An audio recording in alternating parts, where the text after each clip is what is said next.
मेरा नाम आकाश मिश्रा है।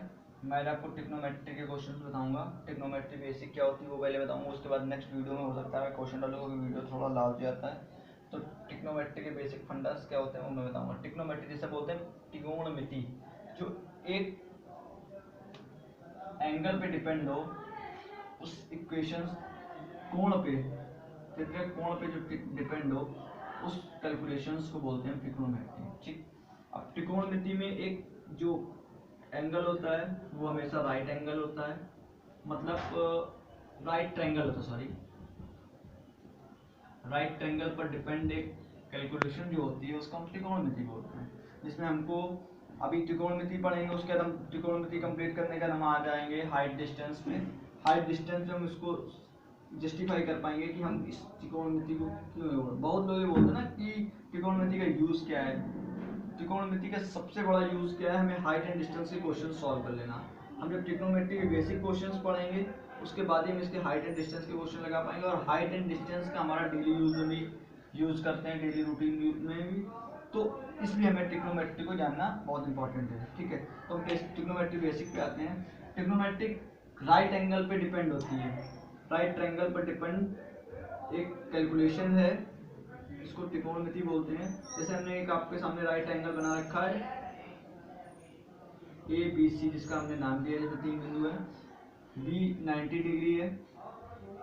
ठीक, राइट एंगल की जो प्रॉपर्टीज होती है वो यही होती है कि एक ट्रायंगल की कि एक एंगल्स में 90 डिग्री का होना चाहिए। ठीक है, अब बात आती है कि sine cos tan cosec sec cot ये क्या होते हैं। Sine cos tan cosec sec cot एक अनुपातिक विमाएं होती हैं त्रिकोणमिति की। सबसे पहले हम समझते हैं कि साइन कॉस टेन का यूज कैसे करते हैं, साइन कॉस टेन होता क्या है।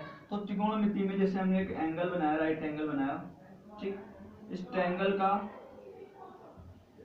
एक कोण 90 डिग्री का होता है, क्लियर है। तो उस कोण को छोड़ने के बाद हम तीन विमाओं में इन इसकी तीन भुजाओं को अलग अलग नाम से जस्टिफाई करते हैं। जैसे हम कहते हैं कि जिसको हम लंब कण आधार बोलते हैं, हम लंब कण आधार को अलग अलग डेफिनेशन कैसे देंगे। कण, सबसे लंबी भुजा जो होती है उसको कण बोलते हैं। कोण के सामने वाली भुजा हमेशा लंब कहलाती है और बची हुई भुजा आधार कहलाती है। ठीक, अब कोण के सामने वाली भुजा, जैसे हमने कोण यहाँ पे मान लो हमने सपोज दैट ये त्रिभुज लिया, ये 90 डिग्री हो गया बी, ये हो गया ए और ये हो गया सी, हमने सी लिया। तो साइन सी की वैल्यू हमने निकाली तो इसके सामने की भुजा ये लंब हो गई।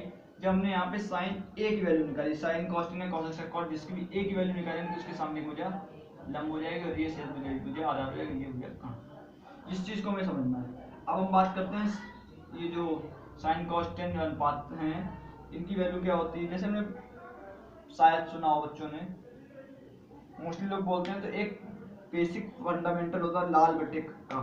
ठीक, तो साइन साइन लंब बटे कण, कॉस की वैल्यू होती है आधार बटे कण और टेन की वैल्यू होती है लंब बटे आधार। अब चीजें ये देखने वाली हैं इसमें कि हम लंब कैसे करते हैं, कॉस कैसे करते हैं, टेन कैसे करते हैं। ठीक है, अब तो मैंने बता दिया ना, कण ये होता है, आधार ये होता है, लंब ये होता है, जैसे बताया मैंने। अभी मैंने इसको नीचे जस्टिफाई करता हूँ। एक चीज और, sine cos tan cosec sec cot, sine का अपोजिट कॉसेक होता है, कॉस का अपोजिट सेक होता है और टेन का अपोजिट कॉट होता है। ठीक है, तो जिस तरह हमने आपको एक फंडा बताया लाल बटे का, साइन लंब बटे कण, कॉस आधार बटे कण और टेन लंब बटे आधार होता है। साइन के जस्ट अपोजिट कॉसेक होता है, तो कॉसेक की वैल्यू इसकी उल्टी जाएगी, कण बटे लंब हो जाएगी। सेक, कॉस का उल्टा होता है तो सेक की वैल्यू कण बटे आधार हो जाएगा। टेन का अपोजिट कॉट होता है तो कॉट की वैल्यू हो जाएगी आधार बटे लंब। तो साइन ए बराबर हो जाएगा 1 अपॉन कॉसेक के, कॉसेक ए बराबर हो जाएगा 1 upon sine A, cos A बराबर हो जाएगा 1 अपॉन सेक ए, सेक ए बराबर हो जाएगा 1 अपॉन कॉस ए। अब हमने एक ट्रायंगल लिया, इस ट्रायंगल में हम आपको बताते हैं, इस ट्रायंगल जैसे हमने साइन ए की वैल्यू ली, जैसे हमने एक ट्रायंगल बनाया,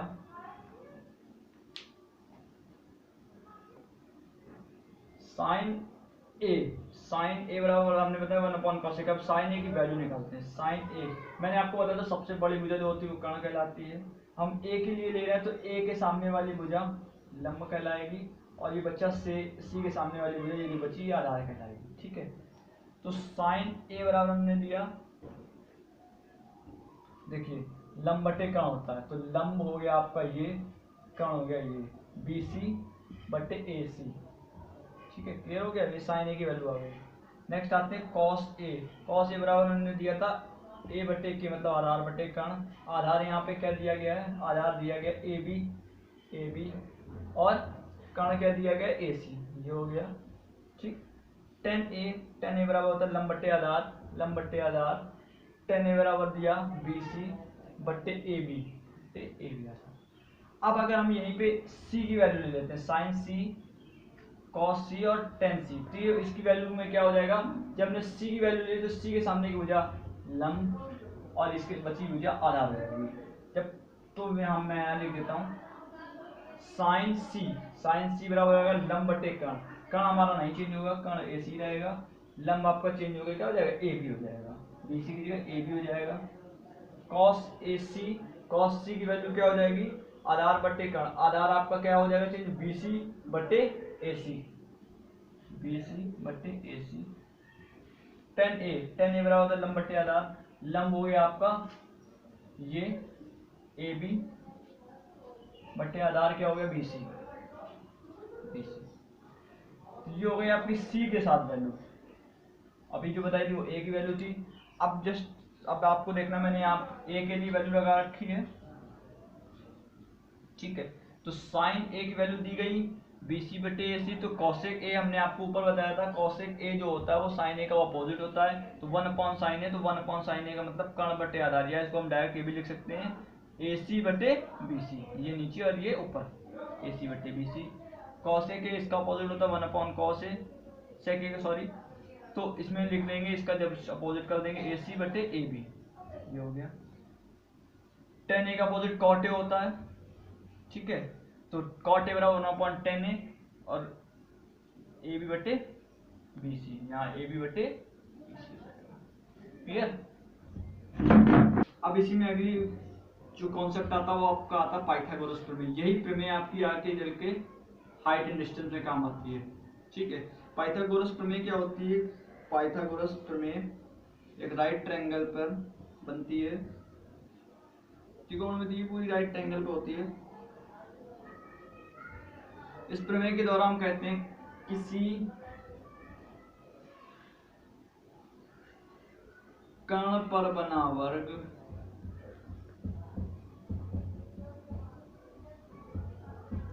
समकोण त्रिभुज में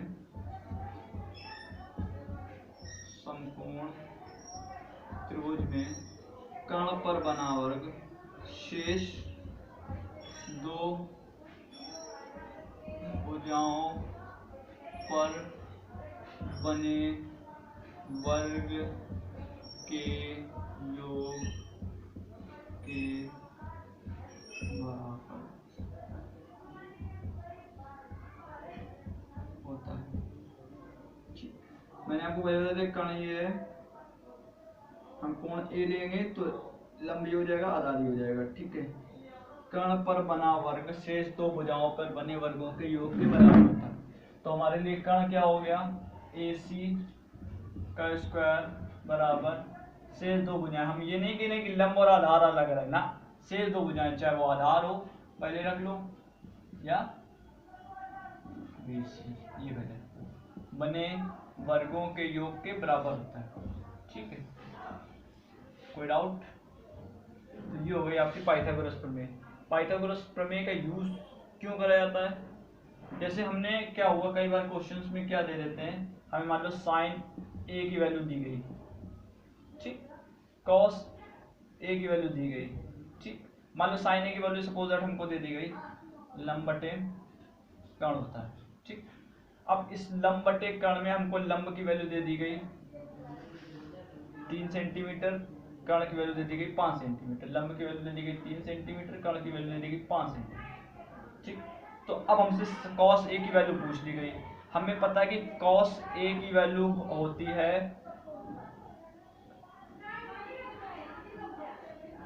आधार बटे कर्ण। तो मैं आधार क्या पता है, नहीं पता है, कर्ण पता है, कर्ण हमने उठा के रख लिया यहाँ से 5। तो अब इस आधार को हम कहाँ से निकालेंगे, इस आधार को इन्हीं दोनों से तो निकालेंगे। जब हमको 3 और 5 पता आधार निकालेंगे तो हम उस समय कौन सा फार्मूला यूज करेंगे, उस समय हम यूज करेंगे पाइथागोरस प्रमेय। यहाँ पे हमको विमाएं निकालने के लिए पाइथागोरस प्रमेय का यूज करते हैं, ठीक है। तो एक चैन है, हम कैसे निकालेंगे, जैसे आधार का स्क्वायर बराबर कर्ण का स्क्वायर माइनस लंब का स्क्वायर, ठीक। आधार स्क्वायर बराबर कर्ण का स्क्वायर हो गया 5 का स्क्वायर माइनस लंब का स्क्वायर हो गया 3 का स्क्वायर, ठीक है।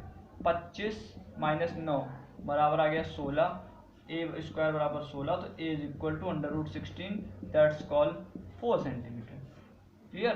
तो हमारा आंसर आ गया 4/5 सेंटीमीटर। आ गया। अब हमारे पास आधार भी आ गया, लंब भी आ गया और कर्ण भी आ गया। हम इन तीनों से हम किसी भी अनुपात का वैल्यू निकाल सकते हैं, साइन हो, कॉस हो, टेन हो, कोसेक हो, सेक हो, कॉट हो, ठीक है। तो इसलिए हमको पाइथागोरस प्रमेय की आवश्यकता पड़ती है, ठीक है। Okay friends, thank you. तो ये आपके पाइथागोरस प्रमेय। अब मैं मेरा वीडियो तो काफी लार्ज हो गया है। अब नेक्स्ट वीडियो में आपको पॉसिबल नहीं है कि एक ही ट्रिग्नोमेट्री इतना बड़ा टॉपिक तो पॉसिबल नहीं है कि एक ही वीडियो में सारे कुछ बता दीजिए। तो नेक्स्ट वीडियो में आपको मैं जो एंगल चार्ट होता है, जैसे साइन 30 की वैल्यू, साइन 60 की वैल्यू, ठीक, साइन 90 की वैल्यू, कॉस 90 की वैल्यू, ठीक, ये सारी वैल्यू चार्ट बनाना बताऊंगा, ठीक है। कैसे बनाते हैं हम 30, 60, 90 इनकी वैल्यू चार्ट बनाना मैं अगली वीडियो में बताऊंगा, ठीक है फ्रेंड्स। मेरा वीडियो लाइक करिए, सब्सक्राइब करिए, बढ़िया बढ़िया टॉपिक्स को पढ़ते रहिए। थैंक यू, धन्यवाद।